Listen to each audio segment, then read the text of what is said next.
చెప్తారు. ఎవరు చెప్తారు? హలో! హలో. హై లెవెల్ మేనేజ్‌మెంట్‌లో ఉంటుంది టెస్ట్ సినారియో. హ్మ్. టెస్ట్ కేస్ సో, అయితే? టెస్ట్ ఇది టెస్ట్ కేస్ వచ్చేసరికి మీకు వచ్చేసరికి సారీ అక్క, నేను నెట్‌వర్క్ మార్చాను.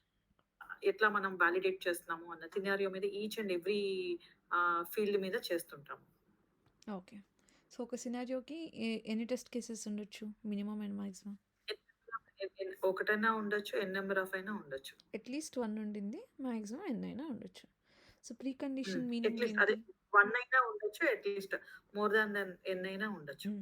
ప్రీ కండిషన్ మీనింగ్ ఏంటి?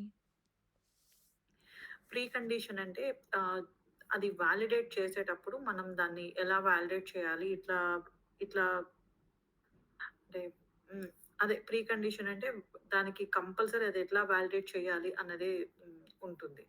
Pre validate condition. చేయాలంటే మనకి ఏం కావాలి అనేది ప్రీ కండిషన్. ఏం కావాలి అన్నది అక్కడ ఏదైతే ఇన్ఫో ఇవ్వాలో దాన్నే ప్రీ కండిషన్. హ్మ్. ఏం ఇన్ఫో ఇవ్వాలనే test data?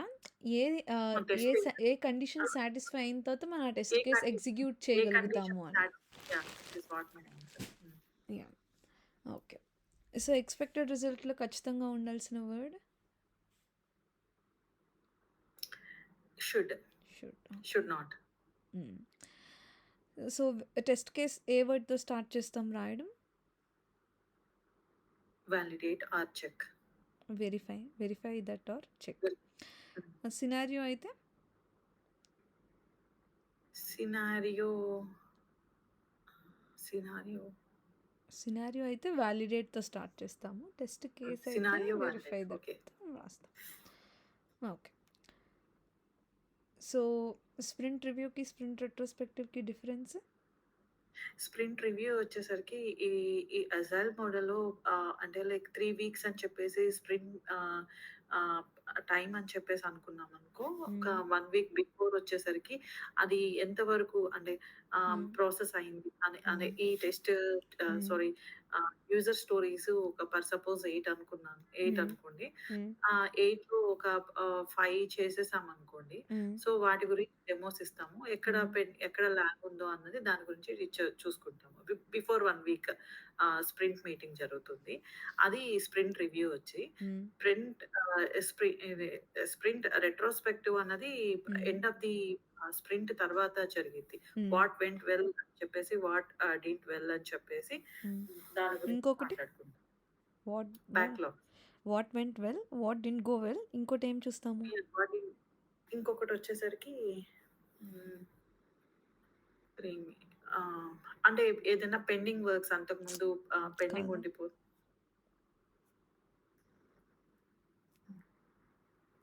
What are the improvements that we can bring in the upcoming sprints? What are the improvements? Okay. What are the difficult అదేంటి టీమ్‌కి ఏం జరిగింది మీటింగ్స్ దాని గురించి. Hmm. Okay. So, software development life సైకిల్‌లో hmm. Maintenance stage అంటే ఏంటి?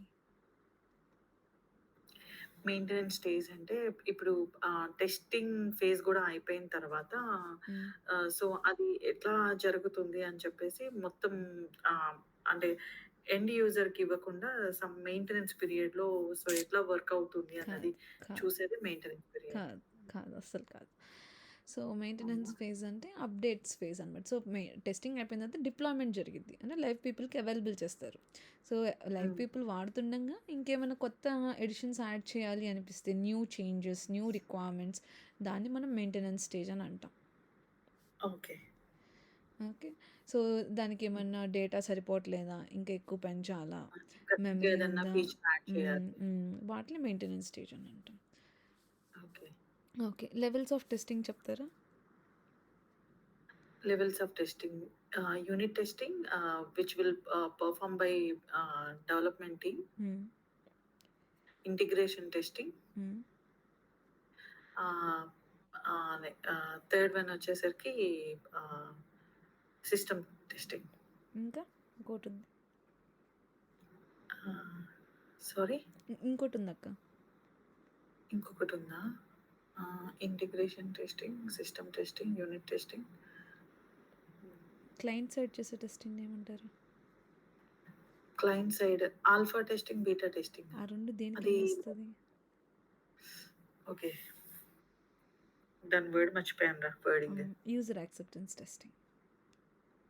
నాకు యాక్చువల్‌గా టర్మినాలజీ గుర్తు రావట్లేదు తొందరగా. అంటే మళ్ళీ మళ్ళీ ఫస్ట్ వీడియో ఫస్ట్ టైమే చూసేదాన్ని. కదా! సో, హాఫ్ గుర్తుండడమే గ్రేట్. సో, మీరేం అలా అనుకోవద్దు. సో, హాఫ్ గుర్తుండడం ఈస్ గుడ్. పోను పోను ఓకే. రివిజన్ లైక్ ఒక సైకిల్ పెట్టుకోండనమాట. సో, ఇవాళ నిన్నటిది ఇవాళ రివైజ్ చేసామా, హ్మ్. ఇవాళది చదువుకున్నారనుకోండి, మళ్ళీ రేపు ఇంకొకసారి చూడాలి. మళ్ళీ 7 డేస్ వరకేం చూడక్కర్లేదు. సెవెంత్ డే చూడండి. 1 వీక్ నిన్న తర్వాత. నేను 2 వీడియోస్ చూసేసానురా నిన్న. ఆ! సో, చూసేసారు కాబట్టి సో, మళ్ళీ ఇప్పుడు అందుకని నేను చూడాల్సిన మళ్ళీ అవసరం నాకు లేదు. నిన్న మీరు క్వెషన్ చేశారు కదా! నాకు హ్మ్. మళ్ళీ నేను హ్మ్. సరిగ్గా చెప్పలేదు అంటే నేను రివైజ్ చేయలేదు. నాకు కుదరలేదు టైము. లేదు. నేను నిన్న ఇవాళ అంతా ఫ్రీ ఉన్నాను. సో, అందుకని రివైజ్ చేశాను నేను మొత్తం. హ్మ్. సో, పర్లేదు ఒకటే రోజు అందుకే రాదు. స్లోగా గుర్తొస్తవి. వస్తాయి. బట్ ఏంటంటే రివిజన్ ఒక సర్టెన్ టైమ్ ఇవాళ ప్రాక్టీస్ చేసింది రేపు రివైజ్ చేసి, మళ్ళీ 1 వీక్ తర్వాత రివైజ్ చేసి, నెక్స్ట్ 1 మంత్ తర్వాత రివైజ్ చేస్తే గుర్తుండిద్ది. లైఫ్ టైమ్ గుర్తుంటది. మళ్ళీ మర్చిపోం. ఓకే. అదొకటి సో, స్మాల్ అంటే టెక్నిక్. ఆ! అడుగురా. ఇదేంటి ఆహ్, ఫస్ట్ యూనిట్ టెస్టింగ్‌లో వచ్చేసేసి హ్మ్. వైట్ బాక్స్ టెస్టింగ్ ఉంటుంది. దానిలో వాళ్ళు ఏం వెరిఫై చేస్తారు యూనిట్ టెస్టింగ్‌లో? ఈచ్ అండ్ ఎవ్రీ అంటే వాళ్ళు సింగిల్ కంపోనెంట్ అంటే ఆహ్, ఆహ్, సింగిల్‌గా సింగిల్ యూనిట్స్ టెస్ట్ చేస్తారు. సింగిల్ యూనిట్ అంటే వాళ్ళు డెవలప్ చేసుకున్న కోడ్. ద వాళ్ళు కోడ్ విచ్ వాళ్ళు ఈస్ డెవలప్ చేసింది అది వర్క్ అవుతుందా లేదా అన్నది అంతవరకు టెస్ట్ చేస్తారు. హ్మ్. ఓకే. దీన్ని డెవ్ టెస్టింగ్ అని గూడా వింటారు. మామూలుగా మీరు కంపెనీలో జాయిన్ అయిన తర్వాత యూనిట్ టెస్టింగ్ అని అనుకుంటే డెవ్ టెస్టింగ్ అని గూడా అంటారు. డెవ్ అంటే డెవలపర్స్ ఓకే. చేసుకునే టెస్టింగ్. యాహ్! డెవలపర్స్ చేస్తారు. ఓకే. సో, యూనిట్ టెస్టింగ్ అయిపోయిన తర్వాత ఏం జరుగుతది? సో, అది ఇదేంటి ఫంక్షనాలిటీ టెస్టింగ్ అంటే ఒక 2, 3 కలిపేసేసి ఒక ఫంక్షన్ వరకు టెస్ట్ చేయడానికి మనకిస్తారు. More then one functionality. So, ఆ! దాన్నేమంటాము? More than that one functionality. Integration testing. దాన్నెవరు చేస్తారు? దాన్ని టెస్టింగ్ టీమ్ పెర్ఫార్మ్ చేస్తారు. No. Both developers and testers ఇద్దరు చేస్తారు. Hmm. Okay. Hmm. System testing? System testing టెస్టర్సే చేస్తారు. మొత్తం హ్మ్. ఎండ్ టు ఎండ్ టెస్టింగ్ జరుగుతుంది అందులో. ఓకే. సో, దానికి దానిలో బ్లాక్ వాడే testing, black box testing. Okay. Good. Black box. Hmm. So, alpha టెస్టింగ్‌కి, బీటా టెస్టింగ్‌కి తేడా ఏంటి? ఆల్ఫా టెస్టింగ్ వచ్చేసరికి మొత్తం టెస్ట్ అయిపోయిన తర్వాత సో, హ్మ్. ఆల్ఫా టెస్ట్ అంటే ఫస్ట్ అందులో టెక్నికల్ నాలెడ్జ్ ఉన్న వాళ్ళైనా టెస్ట్ చేస్తారు. హ్మ్. దాన్ని ఆల్ఫా టెస్టింగ్ అంటారు. హ్మ్. సో, ఇలా కాదు అని చెప్పి ఓ ఓ ఎక్స్‌పర్ట్స్‌ని తీసుకొచ్చేసేసి టెస్ట్ చేపిస్తారు. దాన్నేమంటాం? దాన్ని అది గూడా ఆల్ఫా టెస్టింగే హ్మ్. అనుకుంటున్నాను. అది గూడా ఆల్ఫా టెస్టింగే. ఓకే. సో, ఆల్ఫా హ్మ్. టెస్టింగ్‌లో లైక్ క్లయింట్ సైడ్ అయినా, ఇక్కడైనా హ్మ్. క్లయింట్ అయినా ఆర్ ఎల్స్ ఎక్స్‌పర్ట్ టెస్టర్స్ అయినా టెస్ట్ చేసేదాన్ని we call it as alpha testing. Whereas testers like real time users test చేసేదాన్ని we call it as beta testing. ఎవరైతే sorry ఒకసారి మళ్ళీ బీటా టెస్టింగ్ చెప్పవారా? చెప్తున్నాను. ఎవరైతే రియల్ టైమ్‌లో అప్లికేషన్ ఆ! వాడతారో, వాళ్ళే గనక వాళ్ళు అప్లికేషన్‌ని వెరిఫై చేస్తే దాన్ని మనం బీటా టెస్టింగ్ అంటాం. So, it is an unofficial okay. Release of the application అనమాట. ఓకే. ఇక్కడి వరకు ఓకేనా అక్క? బానే అర్థమైందా ఆ! కొంచెం? హ్మ్. నాకు బానే అర్థమైంది. నీకు తెలియాలిరా నువ్వు క్వెషన్ చేసావు కదా! నీకే తెలియాలి. బానే అర్థమైంది యాక్చువల్లీ. సో, ప్రాక్టీస్ చేసే కొద్దీ, రివిజన్ చేసే కొద్దీ బ్రెయిన్‌లో ఉండిపోతది. ఓకే. ఓకే. గుడ్. అయితే మనము బ్లాక్ బాక్స్ టెస్టింగ్ టెక్నిక్స్ నేర్చుకునే ముందు అసలు హ్మ్. సాఫ్ట్‌వేర్ టెస్టింగ్ కూడా ఒక లైఫ్ సైకిల్, డిఫెక్ట్ కూడా ఒక లైఫ్ సైకిల్ ఉండిద్దని చెప్పాను కదా! So, software testing life yeah! Cycle చెప్పిన తర్వాత టెక్నిక్స్ నైట్ చూద్దాం. టెస్ట్ కేసెస్ చేద్దామని చెప్పేసి ఈయన ల్యాప్‌టాప్ ఓపెన్ చేశాను. జస్ట్ నాదుంది పక్కనే. ఆహా! ఓకే. ఊరికే అని చెప్పేసి ఈయనది ఓపెన్ చేశాను. ఈయనది పాస్‌కోడ్ నాకు తెలుసు. ఓకే. సో, నేను ఒక్కొక్కసారి అంటే ఈయన ఎళ్తుంటే నేను ఒక్కొక్కసారి లాగిన్ చేసి పెడుతూ ఉంటాను. ఆహాహా! ఎళ్లి అందులో జీరా టూల్ ఓపెన్ చేసేసి చూసాను. అందులో ఏంటంటే ఎపిక్ హ్మ్. సో, స్టోరీస్ సో, ఇదేంటి ఎపిక్‌కి, స్టోరీకి డిఫరెన్స్ చెప్పాను కదా! సో, ఎపిక్‌కి, స్టోరీకి డిఫరెన్స్ ఏంటి? అది నాకు యాక్చువల్‌గా నిన్న చూస్తుంటే రియల్ టైమ్‌లో నాకది అర్థం కాకే నాకు ఎపిక్ వచ్చేసరికి మొత్తం స్టోరీస్ అన్నీ కలిపేసేసి ఎపిక్ అని చెప్పారు ఆ! గదా! హ్మ్. సో, గ్రూప్ ఆఫ్ ఈ స్టోరీస్. ఆ! గ్రూప్ ఆఫ్ స్టోరీస్ అంటే అన్ని స్టోరీస్ కాదు. కొన్ని స్టోరీస్ ఏవైతే కామన్‌గా ఉంటాయి. Group of stories. హ్మ్. సో, నాకు యాక్చువల్‌గా అక్కడ స్టోరీస్ అని సెపరేట్‌గా ఉండగానే, ఓహ్! ఇది స్ప్రింట్‌లో ఇచ్చే స్టోరీస్ ఏమో అని చెప్పేసి నేను అలా ఆహా! అర్థమైంది నాకు. అంటే ఈస్ దట్ మీకు చూడ్డానికి ఇండివిడ్యువల్ స్టోరీస్ లానే ఉంటాయి. కానీ దాని కింద మీకొక లైన్ ఉంటదనమాట. లింక్స్ అని. లింక్స్ టు ద ఎపిక్ అని ఒక లింక్ ఉంటదనమాట. సో, ఎపిక్ కూడా ఒక సెపరేట్ నంబర్‌తో ఉంటది. సో, ఇవన్నీ టికెట్ నంబర్స్ ఉంటాయనమాట వాటికి. ప్రతిదానికి మీరు అక్కడ హ్మ్. చూస్తే 312, 1, 2, 3, 4 సమ్ నంబర్స్ ఉంటాయి. సో, వాటి కేటగిరీ బట్టి నేను నెక్స్ట్ మనం కనెక్ట్ అయినప్పుడు నేను నా ఆఫీస్ ల్యాప్‌టాప్‌లో అది చూపిస్తాను. బట్ దానికన్నా ముందు మనం ఇవాళ software testing life cycle complete చేద్దాం. Hmm. And test case design techniques complete చేద్దాం. So, software development life cycle ఎలా ఉందో టెస్టింగ్ లైఫ్ సైకిల్ కూడా అలానే ఉంటది. కానీ ఇది కంప్లీట్‌లీ రిలేటెడ్ టు మన టెస్టింగ్ స్టేజ్‌లో జరిగే స్టెప్స్ అనమాట. సో, దాన్ని ఎస్‌డిఎల్‌సి అంటాం. దీన్ని ఎస్‌టిఎల్‌సి అంటాం. Okay. So, software testing life cycle. Yeah! నా వాయిస్ నాకే వినిపిస్తుంది నాకు సడెన్‌గా. హలో! ఇప్పుడు వినిపిస్తుందా? బానే ఉంది. Okay. So, software testing life సైకిల్‌లో ఏమైద్దంటే, ఇది గూడా ఏదైనా సరే, ఏం స్టార్ట్ చేయాలన్నా సరే మనకి రిక్వైర్మెంట్స్ అనేవి ఫస్ట్ తెలియాలి కదా! సో, రిక్వైర్మెంట్ అనాలిసిస్ అనేది మనకి ఫస్ట్ స్టెప్ అనమాట.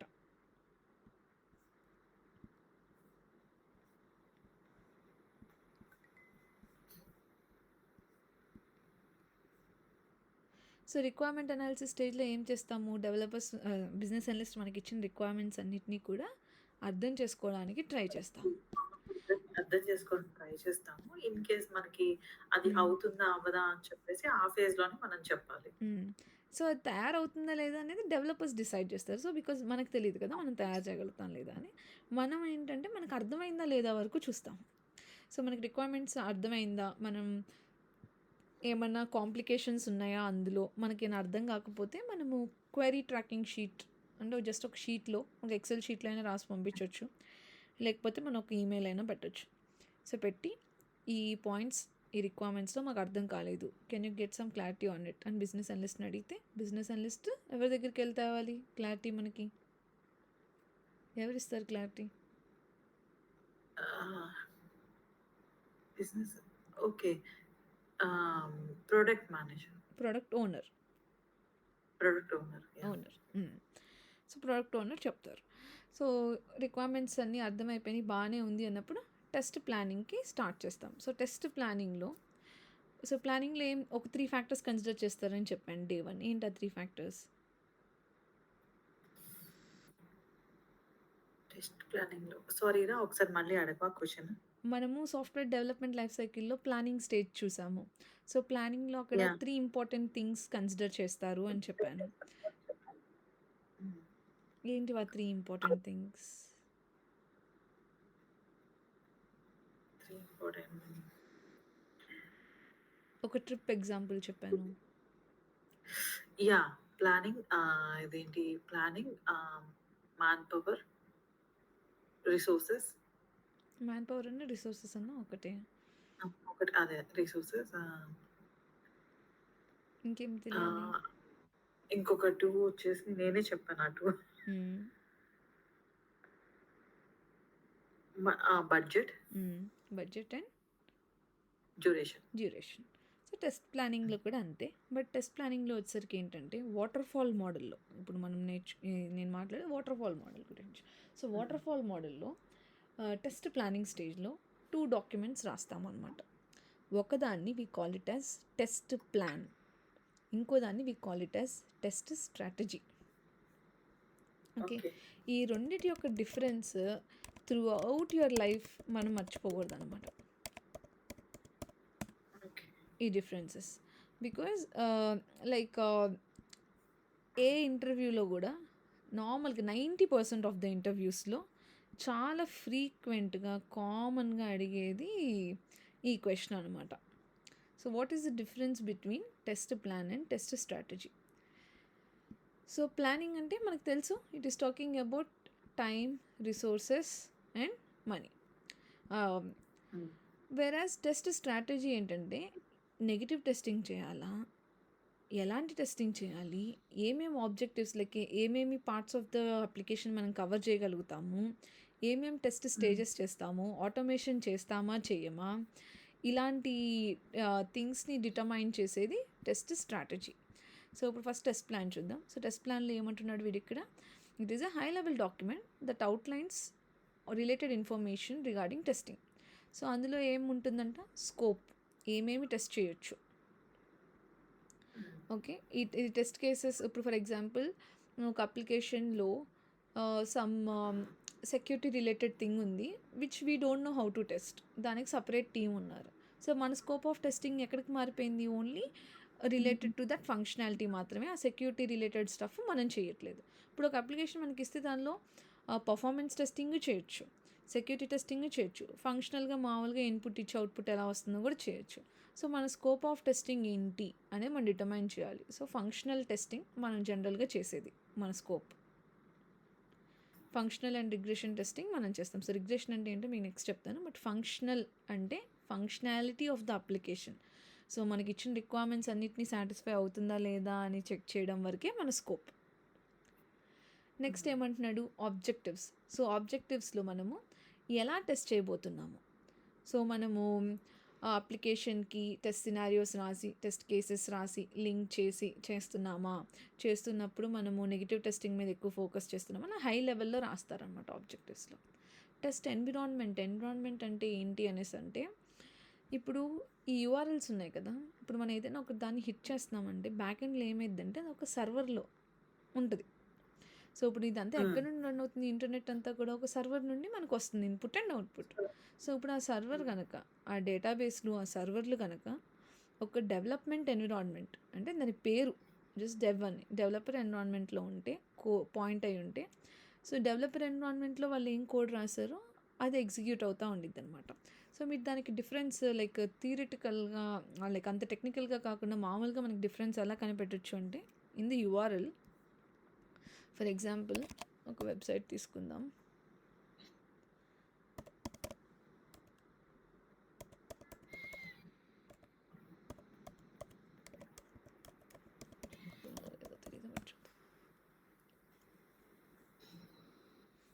ఇప్పుడు ఇక యూఆర్ఎల్లో మీకు క్యూఏ అని కనిపిస్తుంది కదా. సో క్యూఏ అని ఉంటే ఇది టెస్టింగ్ ఎన్విరాన్మెంట్, క్యూఏ అని కానీ, SIT system integration testing SIT అని కానీ, స్టేజ్ అని కానీ ఓకే ఉంటే అది క్యూఏ ఎన్విరాన్మెంట్లో ఉన్నట్టు, టెస్టింగ్ ఎన్విరాన్మెంట్లో ఉన్నట్టు. అదే ఒకవేళ ఇక్కడ ఇంట్ అని ఉందనుకోండి, ఇంట్ డాట్ అని ఉందనుకోండి, అది ఇంటిగ్రేషన్ ఎన్విరాన్మెంట్, అంటే కొన్ని మాడ్యూల్స్ మాత్రమే అందులో ఉంటుంది కోడ్.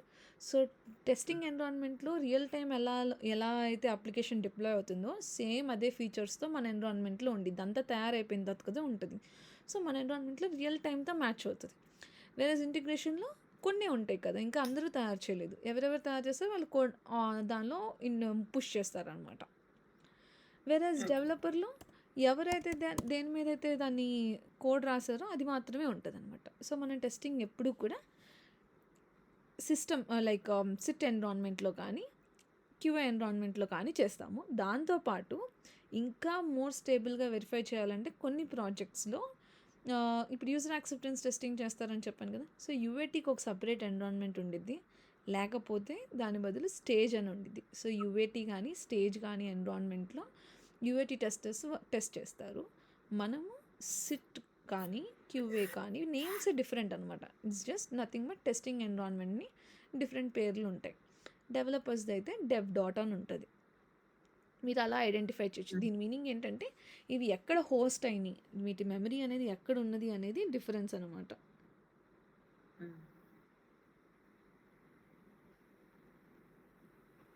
Okay okay. సో ఆ ఎన్విరాన్మెంట్ డీటెయిల్స్ని మనం మెన్షన్ చేయాలి డాక్యుమెంట్లో. ఇదంతా ఒక వర్డ్ డాక్యుమెంట్లో రాస్తామన్నమాట జనరల్గా, ఈ హెడ్డింగ్స్ పెట్టేసి ప్రాజెక్ట్ ప్రకారం. బట్ ఈ కాలంలో ఎవరు రాయట్లేదులే, బట్ జస్ట్ థియరిటికల్గా చెప్పాలి కాబట్టి చెప్తున్నాను. సో టెస్ట్ స్కెడ్యూల్లోనేమో ఇప్పుడు 2 years పట్టిద్దా, 3 years పట్టిద్దా. ఇప్పుడు ఫస్ట్ 3 monthsలో యూనిట్ సిస్టమ్ టెస్టింగ్ జరుగుతుంది, నెక్స్ట్ 3 monthsలో యూజర్ యాక్సెప్టెన్స్ టెస్టింగ్ జరుగుతుంది. సో ఆ స్టేజెస్ అన్నీ మనం టెస్ట్ స్కెడ్యూల్లో పెడతామన్నమాట. నెక్స్ట్ మనం టెస్ట్ కేసెస్ అన్నీ ఇక్కడ రాయము. మనం ఏం రాద్దాం అనుకుంటున్నాం అనేది జస్ట్ హై లెవెల్లో జస్ట్ 2-3 లైన్స్లో రాస్తారనమాట. మన టెస్ట్ కేసెస్ ఇక్కడ ఉంటాయి, దానిలో మేము ఇలా మెయింటైన్ చేస్తున్నాం పాస్ ఆర్ ఫెయిల్ క్రైటీరియా, ఆ డీటెయిల్స్ ఉంటాయి అనమాట. ఎవరెవరు ఈ టీంలో వర్క్ చేస్తున్నారో వాళ్ళందరి పేర్లు ఉంటుంది. రిస్క్, ఈ risk and కంటిన్యూన్సీ is very important. So risk అంటే ఏంటంటే, ఇప్పుడు ఈ ప్రాజెక్ట్ మనం ఎగ్జిక్యూట్ చేయాలంటే మనకి ఏమైనా డిపెండెన్సీస్ ఉన్నాయా, సో వేరే టీం మనకి ఏమైనా డేటా ప్రొవైడ్ చేయాలా, మనకి ఈ టైంకి రెడీ అయిపోయిద్దా, లేకపోతే దీన్ని టెస్ట్ చేయాలంటే మనకి ఏమైనా సపరేట్ సాఫ్ట్వేర్ కావాలా, మన దగ్గర రిసోర్సెస్ సరిపడా ఉన్నారా. సో అలా రకరకాల రిస్క్లు అది తయారు చేయాలంటే మనకి వెరిఫై చేయాలంటే మనకి ఏమేమి చేయగలగలేము అనే సిచ్యుయేషన్లో ఉండే వాటిని వి టర్మ్ దెమ్ యాజ్ రిస్క్స్ అన్నమాట. ఓకేనా? వేరాజ్ టెస్ట్ డెలివరబుల్స్ అంటే, డెలివరబుల్ అంటే తయారైపోయిన దాన్ని ఇవ్వడం. ఇక్కడ మనం ఏం తయారు చేయట్లేదు, మనం ఏం చేస్తున్నాం, టెస్టింగ్ చేస్తున్నాం కదా. సో టెస్టింగ్ చేసినప్పుడు మన ఎవిడెన్సెస్ని సో ఇప్పుడు మనం టెస్టింగ్ చేస్తామని ఎలా నమ్ముతారు ఎవరైనా? సో మనం ఏదైనా డెలివరీ చేస్తే నమ్ముతారు. సో మనం డెలివర్ చేయడం, మనం ఏం కోడ్ రాయట్లేదు. ఇప్పుడు డెవలపర్స్ వాళ్ళు వర్క్ చేశారు అని చెప్పడానికి వాళ్ళకు కోడ్ ఉంటుంది, వాళ్ళు తయారు చేసిన అప్లికేషన్ ఉండిద్ది. కాబట్టి నువ్వు ఏం వర్క్ చేసావంటే దే కెన్ షో. బట్ మరి టెస్టర్కి మీకు జస్ట్ ఒక ఎక్సెల్ షీట్ ఉంది, ఆ ఎక్సెల్ షీట్లో టెస్ట్ కేసెస్ ఉన్నాయి. జస్ట్ మీరు ఆ టెస్ట్ కేసెస్ నేను ఎగ్జిక్యూట్ చేశా అంటే ఎవరు నమ్ముతారు? నేను ఎలా నమ్మాలి మీరు వెరిఫై చేశారని? So you have to take screen shot. ఏంటక్క? మ్యాప్ చేస్తామని చెప్పారు కదా ఆయన. మ్యాప్ చేస్తున్నాను, బట్ నేను జస్ట్ పాస్ ఫెయిలా నేను రాసేస్తాను అంతే కదా. సో దానికి ప్రూఫ్ కావాలి కదా, సో అది పాస్ అయిందా ఫెయిల్ అయిందా అని. సో టెస్టింగ్లో very important thing is evidences అనమాట.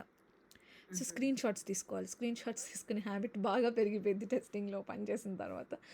సో ఏంటంటే, ఇప్పుడు మీరు నిన్న మనం టెస్ట్ కేసెస్ రాసాము కదా ఒకటి. So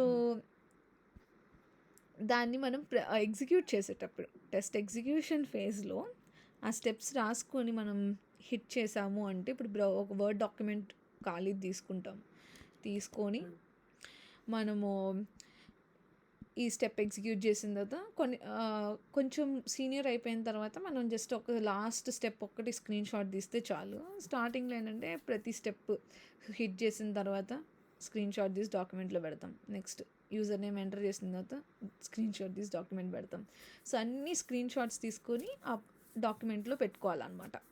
evidences are very important. So మన డెలివరబుల్స్ ఏంటి అంటే, ఈ టెస్ట్ ఎగ్జిక్యూషన్ చేసిన ఈ డాక్యుమెంట్లో పాస్ ఆర్ ఫెయిల్ చేసిన డాక్యుమెంట్, అండ్ ఏమైనా డిఫెక్ట్స్ రేజ్ చేస్తే ఆ డిఫెక్ట్స్కి సంబంధించిన డాక్యుమెంట్, అండ్ ఈ ఎవిడెన్సెస్. సో ఇప్పుడు ఫర్ ఎగ్జాంపుల్ మీరు ఇవాళ ఎగ్జిక్యూట్ చేసినప్పుడు ఒక టెస్ట్ కేస్ ఫెయిల్ అయింది. సో మన డ్యూటీ ఏంటి, మనం డిఫెక్ట్ రేజ్ చేయాలి. కానీ మీకు ఆ డెవలపర్ ఆ టీంలో మీకు ఫ్రెండ్ అయిపోయారు. సో ఫ్రెండ్ అయిపోయినప్పుడు మీరు వెళ్ళి ఈ పలానా ఇష్యూ పనిచేయట్లేదు, నేను డిఫెక్ట్ రేజ్ చేయబోతున్నా అని చెప్పారు. ఓకే, మీరు ఇంకా రేస్ చేయకముందే చెప్పేశారు వాళ్ళకి. అయితే వాడు ఫాస్ట్ కోడ్ ఫిక్స్ చేసేసి వెనక అదేంటి బ్రో పని చేస్తుంది చూసుకోలేదా అని మనల్ని అడిగారు అనుకోండి. సో మనం ఓపెన్ చేసినప్పుడు ఈసారి పని చేస్తుంది, ఇందాక పని చేయలేదు కానీ ఇప్పుడు పని చేస్తుంది. సో ఇందాక పని చేయలేదు అనే ప్రూఫ్ మనకి ఏంటి, మన స్క్రీన్ షాట్ మన దగ్గర ఉండాలన్నమాట. And also very important thing, డెవలపర్స్తో డిస్కస్ చేసే ముందు అట్లీస్ట్ పెద్ద డిఫెక్ట్ అయితే ఖచ్చితంగా రేస్ చేయాలి. సో అది మన ఫ్రెండ్షిప్ బట్టి అండ్ క్లయింట్ ఎంత సీరియస్గా రియాక్ట్ అవుతారు డిఫెక్ట్స్ ఎక్కువ ఫైండ్ చేస్తే అన్న దాన్ని బట్టి ఒక అండర్స్టాండింగ్లో వెళ్తుంది అనమాట. బట్ యాజ్ ఎ టెస్టర్ మనం మన డిఫెక్ట్స్ ఖచ్చితంగా రేస్ చేయాలి. సో అది చిన్న చేంజ్ అనుకోండి, లైక్ కలర్ తప్పు రాశారు, ఫాంట్ తప్పు రాశారు అనుకోండి, దానికి మళ్ళీ మనం రేస్ చేసి అలా చెప్పకుండా మనం మామూలుగా వాళ్ళకి ఇన్ఫార్మ్ చేసి that is not working correctly, can you please fix it అని ఆఫ్లైన్లో చేసుకుంటాం. లేదు అది కొంచెం పెద్ద ఫంక్షనాలిటీలోనే ఇష్యూ ఉంది అంటే ఖచ్చితంగా మనము ఆ జీరాలో లాగ్ చేయాలన్నమాట ఆ స్టోరీకి డిఫెక్ట్. అది ఎలా లాగ్ చేయాలో నేర్చుకుంటాం ఫ్యూచర్లో. బట్ సో ఎప్పుడు కూడా మనం ఎవిడెన్సెస్ అనేవి చాలా క్యాప్చర్ చేసుకొని ఉండాలి. అండ్ టెస్ట్ చేసేటప్పుడు కూడా వెరీ ఇంపార్టెంట్ థింగ్, మన కెషే అనేది క్లియర్ చేసుకోవాలి. సో ఇది అంతకుముందు ఉన్న కెషే మెమరీలో ఉండిపోద్ది. అంటే కెషే అంటే టెంపరీ మెమరీ అనమాట. సో మనం ఎప్పుడైనా మీరు ఒక వెబ్సైట్ ఫస్ట్ టైం విజిట్ చేసినప్పుడు మీరు గమనిస్తే టైం అనేది చాలా ఎక్కువ టైం పడుతుంది అది లోడ్ అవ్వడానికి. అదే మీరు కొన్ని రోజులు వాడుతా ఉండంగా 2-3 టైమ్స్ మీరు అప్లికేషన్ ఓపెన్ చేశారనుకోండి, మీరు అక్కడ యాక్సెప్ట్ ఆల్ కుకీస్ అని ఒక బటన్ ఉంటుంది కదా! ప్రతిసారి మనకొస్తది. చూసారా ఎప్పుడైనా? Accept all cookies, reject optional cookies అని వస్తది. ఫోన్‌లో వస్తుంటది. యాహ్! సో, మనకి సిస్టమ్‌లో కూడా వెబ్‌సైట్స్‌లో వస్తదనమాట. సో, ఆ హ్మ్. బటన్ మీరు యాక్సెప్ట్ ఆల్ కొట్టారనుకోండి, సో, మీరు నెక్స్ట్ టైమ్ హ్మ్. కొట్టినప్పుడు కొంచెం ఫాస్ట్‌గా లోడ్ అవుతది పేజ్. బికాజ్ అదంతా కెషే మెమరీలో ఉంటది. సో, మనకి పాత అవుట్‌పుట్ వస్తుందా, కొత్త అవుట్‌పుట్ వస్తుందో మనకు తెలీదు కాబట్టి, మనకి ఎప్పుడైనా ఒక డిఫెక్ట్ కనిపెడితే, మనకేదైనా ఒక మిస్టేక్ కనిపిస్తే, ఫస్ట్ మనం కెషే మెమరీ క్లియర్ చేసుకోవాలి. ఎలా క్లియర్ చేయాలంటే, సెట్టింగ్స్‌లోకెళ్తాం, అబౌట్‌లోకి హ్మ్. వెళ్తాం. Sorry, not about. ఇక్కడ మీరు సెర్చ్‌లో క్యాషే కొట్టినా వచ్చేస్తుంది. సో, ఇక్కడ మీరు క్యాషే కొడితే డిలీట్ బ్రౌజర్ డేటా అని వస్తుంది. సో, దీనిలో లాస్ట్ 24 అవర్స్ కానీ ఆల్ టైమ్ కానీ డిలీట్ చేసి, అప్పుడు కూడా మీకు ఆ డిఫెక్ట్ వస్తే you have to raise it అనమాట. ఓకే. హ్మ్. సో, మళ్ళీ ఒకసారి సెట్టింగ్స్లోకి వెళ్ళాలి. వెళ్ళి క్యాషే అని హ్మ్. సెర్చ్ చేయాలి. ఓకే. సెర్చ్ చేస్తే డిలీట్ హ్మ్. బ్రౌజింగ్ డేటా అని ఉంటుంది. సో, దీనిలో మనం టైం సెలెక్ట్ చేసుకోవాలి. లైక్ ఆల్ టైమ్ చేస్తే డిలీట్ అయిపోద్ది. అంతా డిలీట్ అయిపోద్ది హ్మ్. మన హిస్టరీ మొత్తం. సో, అది మొత్తం డిలీట్ అయిపోతే మనం నెక్స్ట్ టైం వెబ్సైట్స్ ఓపెన్ చేసినప్పుడు కొంచెం ఎక్కువ టైం పడుతుంది లోడ్ అవ్వడానికి. Because it's acting as a fresh one. So, మనం ఫ్రెష్ బిల్డ్ మీద టెస్ట్ చేసినప్పుడు కూడా ఇష్యూ వస్తుందా లేదా చెక్ చేసుకోవాలి. సో, గుడ్ ప్రాక్టీస్ ఏంటంటే అసలు మీరు ఏది టెస్టింగ్ స్టార్ట్ చేసినా కూడా అయితే ఇన్కాగ్నిటో మోడ్లో చేసుకోవాలి. యూఐ టెస్టింగ్‌లో బేసికల్లీ వెరీ ఇంపార్టెంట్. ఇన్కాగ్నిటోలో చేసుకోవాలి. ఒకవేళ ఇన్కాగ్నిటోలో సపోర్ట్ చేయవు కొన్ని. సో, ఇన్కాగ్నిటో అంటే ప్రైవేట్ మోడ్ అని తెలుసు కదా! సో, ఈ ప్రైవేట్ హ్మ్. మోడ్‌లో ఏంటంటే ఇక్కడ మనకి క్యాషే అనేది ఎక్కువ ఉండదు. సో, దీనిలో మన ఇన్ఫర్మేషన్ ఏమీ ఎక్కువ స్టోర్ అవ్వదనమాట. ఇది ఎప్పుడు కొత్త బిల్డ్ లానే ఉంటది. ఒకవేళ మనం నార్మల్ బ్రౌజర్‌లో టెస్ట్ చేస్తున్నాం అనుకోండి. సో, అప్పుడు మనము ఈ క్యాషే క్లియర్ చేసుకొని చేయాలి. ఓకే. హుహు. సో, ఇప్పుడు దానికి సంబంధించిన డెలివరబుల్స్‌లో ఆ ఎగ్జిక్యూషన్ రిపోర్ట్స్, ఆ defect reports and the evidences are called as our test deliverables. So, ఏమేమి సబ్మిట్ చేస్తామనేది ఒక లైన్‌లో రాస్తామనమాట. ఇదేంటి test plan. So, it is talking about schedule, the number of teams and and ఎంత కాస్ట్ అవుతుంది అనేది. సో, కాస్ట్ ఎగ్జాక్ట్లీ ఇందులో మెన్షన్ చేయకపోయినా ప్రాజెక్ట్ మేనేజర్స్ దగ్గర ఒక షీట్ ఉంటదనమాట. They will code the billing అనమాట. సో, బిల్లింగ్ అంతా టీమ్ లీడ్స్ వాళ్ళు చేయరు. మేనేజర్స్ చేస్తారనమాట. సో, ఇప్పుడు క్యాప్‌జెమినీ హుహు. ఫర్ ఎగ్జాంపుల్ ఒక ఏదైనా ఒక కంపెనీకి పనిచేస్తుందనుకోండి ఒక ప్రాజెక్ట్‌కి. లైక్ న్యూయార్క్ బ్యాంకో ఏదో ఒక దానికి. సో, న్యూయార్క్ బ్యాంక్ వాళ్ళు క్యాప్‌జెమినీకి డబ్బులిస్తారు. మనకి ఇచ్చే సాలరీ ఒక 20 పౌండ్స్ ఇస్తున్నారనుకోండి పర్ అవర్. బట్ వాళ్ళు కోట్ హ్మ్. చేసేది ఆ కంపెనీ దగ్గర ఒక 500 పౌండ్స్ అలా కోట్ చేసుకుంటారు. సో, హ్మ్. ఈ డీలింగ్స్ అంతా కూడా మేనేజర్ లెవెల్‌లో జరుగుతాయి. సో, మనకి జరగవు. మనకి సంబంధం లేదు. ఓకే. అది hmm. Test plan. Test strategy దగ్గరికొచ్చేసరికి ఏంటంటే, మన టెస్టింగ్ యొక్క style, how we are going to test that. ఇవన్నీ మస్ట్ గుర్తుపెట్టుకోవాలా? లైక్ జస్ట్ హై లెవెల్‌లో ఈ నేమ్స్ గుర్తుంటే చాలు మీకు. బికాజ్ ఇవి ఈ కాలంలో ఎవరు రాయట్లేదు. టెస్ట్ స్ట్రాటజీ హ్మ్. మామూలుగా ప్రాజెక్ట్ మొత్తాన్ని కలిపి ఆహ్, ఎప్పుడో రాసేసి ఉండిద్ది. మనం ప్రాజెక్ట్స్ జాయిన్ అయ్యేటప్పటికి ఆల్రెడీ ఇదంతా ఉంటది. బట్ జస్ట్ థియరిటికల్లీ యూ హ్మ్. Have to know what is the difference between test plan and test strategy. But ఇప్పుడు ఎవ్వరు రాయట్లేదు. ఏదో పనికిమాలిన ప్రాజెక్ట్ ఇంకా వాటర్ ఫాల్‌లో చాలా పురాతనమైనది తప్ప ఎవరు రాయరు. టైం వేస్ట్ కదా! ఇవన్నీ ఎవరు చదువుతారు? ఎవరు చదవరు. సో, టెస్ట్ స్ట్రాటజీలో వచ్చేసరికి ఏంటంటే, మనం నేర్చుకునే టెస్ట్ లెవెల్స్ ఉన్నాయి కదా! యూనిట్ టెస్టింగ్, సిస్టమ్ టెస్టింగ్, హుహు. వాటి గురించి రాస్తాము. ఆబ్జెక్టివ్స్ అంటే హ్మ్. ఏం టెస్ట్ చేద్దాం అనుకుంటున్నాం అదే. మళ్ళీ ఎన్విరాన్మెంట్ ఉంది. కానీ ఇక్కడ మీరు చూస్తే టెక్నిక్స్ ఉన్నాయి. సో, ఇక్కడ మనము నెగెటివ్ టెస్టింగ్ మీద ఎక్కువ ఫోకస్ చేస్తున్నామా? ఆటోమేషన్ చేస్తున్నామా? ఏం టూల్స్ వాడుతున్నాము? అదంతా రాస్తామనమాట టెస్ట్ స్ట్రాటజీలోని. సో, డిఫెక్ట్స్‌ని ఎక్కడ లాగ్ చేస్తున్నాము? టెస్ట్ కేసెస్‌ని ఎక్కడ రాసుకుంటున్నాము? And entry and exit criteria of each stage. అది ఇందులో లేదు. But entry and exit criteria అంటే యూనిట్ టెస్టింగ్ స్టార్ట్ చేయాలంటే నాకు ఏం కావాలి? ముందు ఏం కావాలి? డెవలపర్ దాన్ని కోడ్ కంప్లీట్ చేయాలి. దాన్ని ఎంట్రీ క్రైటీరియా. ఎగ్జిట్ క్రైటీరియా ఏంటి? యూనిట్ టెస్ట్ కేసెస్ అన్నీ పాస్ అవ్వాలి. అలానే హ్మ్. సిస్టమ్ టెస్టింగ్‌కి ఎంట్రీ క్రైటీరియా ఏంటి? ఇంటిగ్రేషన్ టెస్టింగ్ కంప్లీట్ అయిపోవాలి. అందులో అవన్నీ పనిచేయాలి. అప్పుడు ఎండ్ టు ఎండ్ ఫంక్షనాలిటీని టెస్ట్ చేస్తాం. మరి సిస్టమ్ టెస్టింగ్‌కి ఎగ్జిట్ క్రైటీరియా ఏంటి? ఆ అప్లికేషన్‌లో మనకి ఏ డిఫెక్ట్స్ తెలిసినవి లేవు. అంతా బానే పనిచేస్తుంది. లైక్ మొత్తం చేసిన తర్వాత అంతా పర్ఫెక్ట్‌గా ఉంది అన్నదాన్ని we call it as exit criteria for system testing అనమాట. మనం టెస్ట్ చేసిన తర్వాత అన్ని 100% వాలిడేట్ అయిపోయి అన్నీ పాస్ అయిపోతాయా? అవుతాయి. అయితేనే మనము కంప్లీట్ అయినట్టు కదా టెస్టింగ్. సో, అదంతా ఓకే. మన మన మన సో, జనరల్లీ ఒక ప్రిన్సిపల్ ఉంటది టెస్టింగ్‌లో. వాళ్ళేం చెప్తారంటే ప్రిన్సిపల్ ఆఫ్ టెస్టింగ్ ఏం చెప్తది అంటే, మనకి ఆ అప్లికేషన్‌లో డిఫెక్ట్స్ లేవని మనం అనుకుంటున్నాం. బట్ దానిలో ఉంటాయి. హ్మ్. జస్ట్ మనకు కనిపించట్లేదు.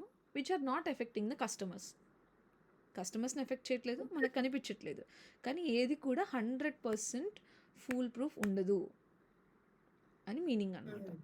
సో, మనం ఇప్పుడు మరి ఆపాలి కదా! ఎక్కడో ఒక పాయింట్‌లో టెస్టింగ్ అనేది ఆపాలి కదా! ఎంతసేపని అలా అని చేసుకుంటూ ఉండలేం కదా!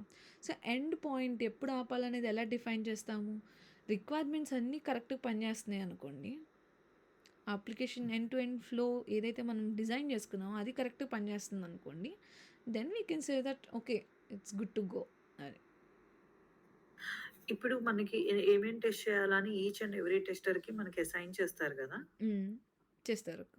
సో, నేనేసే నేను చేసింది నేను ఏదైనా ఒకటి టెస్ట్ పాస్ చేయలేదు, ఒకటి వర్క్ చేయలేదు. దాని స్టేటస్ అందరికి తెలిసిపోతది గదా! యాహ్! తెలిసిపోయిద్ది. సో, మీరు ఓకే. పాస్ అవ్వనండి, ఫెయిల్ అవ్వనండి. మీరు మీకిచ్చిన టాస్క్ మీరు చేయాలి కదా! సో, ఇప్పుడు నేను మీకు యాహ్! లాగిన్ ఫంక్షనాలిటీ వాలిడేట్ చేయాలి అని ఒక యూజర్ స్టోరీ ఉంటే నేను అది మీకు అసైన్ చేశాను. గో అండ్ టెస్ట్ థాట్ అని. సో, అప్పుడు మీరు టెస్ట్ హ్మ్. చేస్తున్నప్పుడు మీరేం చేయాలి? First test scenarios, test cases రాసుకోవాలి. రాసుకొని హ్మ్. రిక్వైర్మెంట్‌లో ఉన్న ప్రతి పాయింట్, ఆ యూజర్ స్టోరీలో ఉన్న ప్రతి పాయింట్‌ని కవర్ చేశామా మన టెస్ట్ కేసెస్‌లో చెక్ చేసుకుంటాం. ఓకే. రాసేసుకున్న తర్వాత డెవలపర్ మనకి కోడ్ వెరిఫై చేయడానికి ఇచ్చినప్పుడు, ఆ అప్లికేషన్ ఇచ్చినప్పుడు ఆ టెస్ట్ స్టెప్స్ ఎగ్జిక్యూట్ చేసి చూస్తాం. సో, ఎగ్జిక్యూట్ చేసినప్పుడు ఓకే. మనం ఎక్స్‌పెక్ట్ చేసిన రిజల్ట్‌తోనే మ్యాచ్ అవుతుందనుకోండి, పాస్ చేస్తాం. హ్మ్. అవ్వట్లేదనుకోండి, ఫెయిల్ పెడతాం. సో, ఫెయిల్ కొట్టినప్పుడు మన డ్యూటీ ఏంటి? అది ఎవరికి ఇన్ఫార్మ్ చేయాలి? నా అదేంటి ఎవరికి ఎక్స్‌ప్లెయిన్ చేయాలి? నా రిపోర్టింగ్ బాస్‌కి. డెవలపర్స్‌కి. లేకపోతే డెవలపర్స్‌కి. సో, ఎవరైతే ఆ స్టోరీ డెవలప్ చేశారో వాళ్ళకి అసైన్ చేస్తామనమాట. దిస్ ఈజ్ నాట్ వర్కింగ్ అని చెప్పి మనం డిఫెక్ట్ రైజ్ చేస్తాం. సో, రైజ్ చేసి హ్మ్. వాళ్ళు ఫిక్స్ చేసి ఇస్తారు. ఫిక్స్ చేసి ఇచ్చిన తర్వాత మళ్ళీ మనం చెక్ జేయాలి. ఆ ఫిక్స్ మళ్ళీ చేసిన డిఫెక్ట్ తర్వాత అంటారా? ఇష్యూస్ అంటారా? డిఫెక్ట్ అని అంటారు. అక్కడ డిఫెక్ట్ గాని, బగ్ గాని అంటాం. హుహు. హ్మ్. ఎందుకంటే జీరా టూల్‌లో వీళ్ళ దాంట్లో ఇష్యూస్ అని ఉంది. సో, ఇష్యూస్ అంటే మీనింగ్ స్టోరీస్ అన్నిటిని కూడా we call it as like ఉన్న జీరాలో ఉన్న ప్రతిదాన్ని we call it as an issue అనమాట. హుహు. సో, మీకు సింబల్ తేడా తెలుస్తది. నాకు బేసిక్ నార్మల్ దీనిలో ఉన్న జీరా లాగిన్ అయ్యి ఉండదు. ఇది ఫ్రీ వెర్షన్‌లో ఉంటది. రేపు నెక్స్ట్ క్లాస్‌లో చూపిస్తాను మీకది. వేరే ఈయన లాగిన్. దాంట్లో ఉంటుంది. ఈయన ఇప్పుడు ఇదేంటి లోపల ఉన్నారు. నేను ఇంకొక లాస్ట్ బెడ్‌రూమ్‌లో ఉన్నా. హ్మ్. నేను ఇమేజ్ చూపిస్తాను మీకు. ఇప్పుడు అడగనులే ఒక 10 డేస్ అయిన తర్వాత అడుగుతా. నేను నేర్చుకోవడం అంటే కామెడీగా ఉంటది. అయ్యో! ఎందుకక్క? అంటే నా హిస్టరీ గూడా అలానే ఉందిలే. నా పాస్ట్ గూడా. సో, నేను మీకు నేర్చుకుంటానని జెప్పి ఒక 2 డేస్ నేర్చుకుంటాను. బ్లడ్ పెట్టి ఆ తర్వాత ఇది నాకు అవ్వదేమో, ఇది నా కప్ ఆఫ్ టీ కాదేమో అలా ఏం అనుకుంటా. కాదు. ఈసారి మీరు చేస్తారు. కంపల్సరీ చేస్తారు. సో, డిఫెక్ట్ ఈ మీకు నెక్స్ట్ ఒక 11 డేస్ అయిన తర్వాత 15 డేస్ అయిన తర్వాత చెప్దాంలే అని సగం హాఫ్ ఆఫ్ ది నాలెడ్జ్ వచ్చిన తర్వాత చేద్దాము అని చెప్పేసని ఊరుకున్నా. సో, మీరు నిన్న ఇలా చూసుంటారు ఇష్యూస్ అని. సో, ప్రతిదాన్ని ఇష్యూ అని అంటాం. Whether it might be a bug or a story everything నా ఈస్ కాల్డ్ ఇష్యూస్‌ని యాస్ ఎన్ చూసి ఇష్యూ. డిఫెక్ట్స్ ఏమో అనుకున్నాను నేను ఈయన ఆహా! దాంట్లో డిఫెక్ట్ చూసి. మీకు ఇలాగ రెడ్ సింబల్‌లో కనిపిస్తది. ఓకే. సో, రెడ్ కలర్‌లో ఉండేవి డిఫెక్ట్స్. హుహు. టాస్క్ అని ఉంటే యూజర్ స్టోరీలో మనం సబ్ టాస్క్ లాగా లైక్ స్టోరీ అంటే మొత్తం రిక్వైర్మెంట్స్ దానిలో డెవలపర్స్ డెవలప్మెంట్ టాస్క్ వాళ్ళు పనిచేస్తున్నారని ఒక టాస్క్ క్రియేట్ చేసుకుంటారు. మనం టెస్టింగ్కి ఒక టాస్క్ క్రియేట్ చేసుకుంటాము. స్టోరీ మీకు యాష్ కలర్లో ఉంటుంది. యా. సో, ఇది టాస్క్, ఇది ఎపిక్. ఎపిక్ అంటే గ్రూప్ ఆఫ్ యూజర్ స్టోరీస్. హ్మ్. ఇది బగ్ సింబల్ కాదు ఎగ్జాక్ట్లీ, బట్ ఇది ఈ నాట్ అ ఎపిక్‌లో ఇప్పుడు గ్రూప్ ఆఫ్ స్టోరీస్ ఉంటాయి గదా! సో, కొన్ని స్టోరీస్ అయిన తర్వాత కొన్ని స్టోరీస్ తీసుకొచ్చి ఐ మీన్ ఈ స్టోరీస్‌లో ఇంక్లూడ్ చేస్తారా? లేకపోతే అలా కాదక్క. ఫర్ సపోజ్ ఇప్పుడు ఎపిక్‌లో 95 స్టోరీస్ ఉన్నాయి. సో, 95 స్టోరీస్ అంటే అవి యూజర్ స్టోరీస్. ఆ 95 ఒక్కసారే మనకివ్వరు కదా! అసైన్ చేయరు ఇవ్వరు. కదా! ఇవ్వరు. సో, ఒక 10 అలా అసైన్ చేశారనుకోండి. 1 డే హ్మ్. హ్మ్. లేకపోతే ఒక 2 వీక్స్‌కి, 3 హ్మ్. వీక్స్‌కి. హ్మ్. ఆ 10 డేస్‌వి కలిపిన వాటిని ఏమంటారు? ఎక్కడ పెడతారవి? అంటే వాటిలేం కలపరు. అవి ఆల్రెడీ దీనిలోనే ఉన్నాయి కదా! సో, ఈ ఎపిక్‌లో మీకు పోనీ ఒక 2 మినిట్స్ లైన్‌లో ఉండండి. మీకు ఆ కన్‌ఫ్యూజన్ పోతే మీరు కొంచెం ఓకే. ప్రశాంతంగా ఉంటారు. నాకు అర్థమవుతుంది. వెయిట్, నేను ఆ ల్యాప్‌టాప్ లాగిన్ అయ్యి షిఫ్ట్ కొడతాను. ఈ లోపల నేను ఇది చెప్తా ఉంటాను. ఈ లోపల నేను చూపిస్తా. అండ్ నాకు నిన్నటి నుంచి అదే తడుతుంది. హ్మ్. అంటే ఇప్పుడు ఎపిక్‌లో చూసినప్పుడు నాకు ఇక్కడ చాలా కనిపిస్తున్నాయి అందులో స్టోరీస్. హ్మ్. ఎలా ఇస్తారు? స్టోరీస్ మనకెలా అసైన్ చేస్తారంటే, యాహ్! ఒక ఫైల్‌ని ఎలా ఇస్తారు? దాన్నెలా ఇస్తారు అన్నది నాకది క్వెషన్ నాది. నేను చూపిస్తాను మీకు. సో, ప్రస్తుతానికి test plan and test strategy are just theoretical documents. ఈ ల్యాప్‌టాప్ ఎవరికి అనే లోపలే చెప్పేస్తాను. సో, టెస్ట్ ప్లానింగ్ స్టేజ్ కూడా అయిపోయిన తర్వాత మనకి ఉండేది test environment, test case development అనమాట. సో, రిక్వైర్మెంట్స్ బట్టి we have to write our test cases. So, మీరు నిన్న రాశారు కదా! అలాగా. హ్మ్. సో, నిన్న మీరు ఓన్‌గా రాయమన్నాను. రియల్ టైమ్‌లో మనకు ఒక యూజర్ స్టోరీ ఉండింది. యూజర్ స్టోరీని చూసి మనం టెస్ట్ కేసెస్ అనేవి రాస్తాము. హ్మ్. ఓకే. సో, టెస్ట్ కేసెస్ కూడా రాసిన తర్వాత ఈ ఎన్విరాన్మెంట్ సెటప్ డెవలపర్సే క్రియేట్ చేసి మనకిస్తారు. సో, జస్ట్ ఇందాక చూపించాను కదా! డెవ్, వింట్, క్యూఏ. సో, అలా ఎన్విరాన్మెంట్ యూఆర్ఎల్స్ ఉంటాయి అంతే. ఆ స్టేజ్‌లో మనం పెద్ద చేయడానికి ఏముండదు. సో, ఎప్పుడైతే యూజర్స్ రెడీ అయిపోయి ఉందో కోడ్, మనం ఏం చేస్తాము, డిప్లాయ్మెంట్కి మనకి టెస్టింగ్ ఎన్విరాన్మెంట్లో డిప్లాయ్ చేశారు, మనకి ఇచ్చారనుకోండి టెస్టింగ్కి. సో అప్పుడు మనం రాసుకున్న టెస్ట్ కేసెస్ని ఎగ్జిక్యూట్ చేస్తాము. సో ఆ ఫేజ్ని test execution phase, testing phase or system integration testing phase అలాంటి నేమ్స్తో పిలుస్తారనమాట. సో ఈ టెస్ట్ ఎగ్జిక్యూషన్లో we're trying to find defects. మన main objective of testing is to find defects. So defects hmm. Are nothing but something which is not matching with your expected result. Expected results. Yeah. Okay. So ఇప్పుడు execution కూడా అయిపోయింది, అంతా బాగానే అయిపోయినప్పుడు then we will have test closure అనమాట. So test closure ఫేజ్లో ఏం జరుగుతుంది అనేసి అంటే మనము మన టెస్ట్ డెలివరబుల్స్ని సబ్మిట్ చేయాలి. So what are our test deliverables? ఇందాక ఏం టెస్ట్ డెలివరబుల్స్ ఇస్తామని చెప్పాను?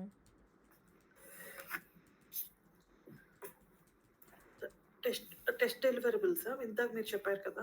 అదే. హ్మ్. 1 సెకండ్. టెస్ట్ డెలివరబుల్స్ అంటే మీరు ఇప్పుడే చెప్పారు. ఒక 10 మినిట్స్ అయింది. సో మనము మన టెస్ట్ ఎగ్జిక్యూషన్ చేసిన document, defects document and the evidences, the స్క్రీన్ షాట్స్ని సబ్మిట్ చేస్తామన్నమాట. Okay. Hello hello sorry.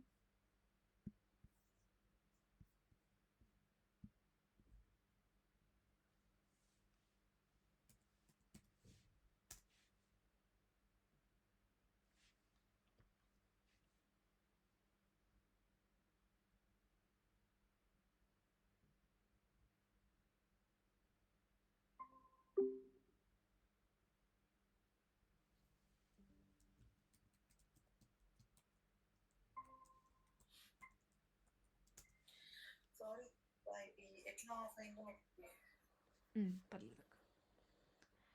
Okay. నా స్క్రీన్ కనిపిస్తుందాక? యాహ్! కనిపిస్తుందిరా. అదే. మీరు డౌన్‌లోడ్ అవుతుంది.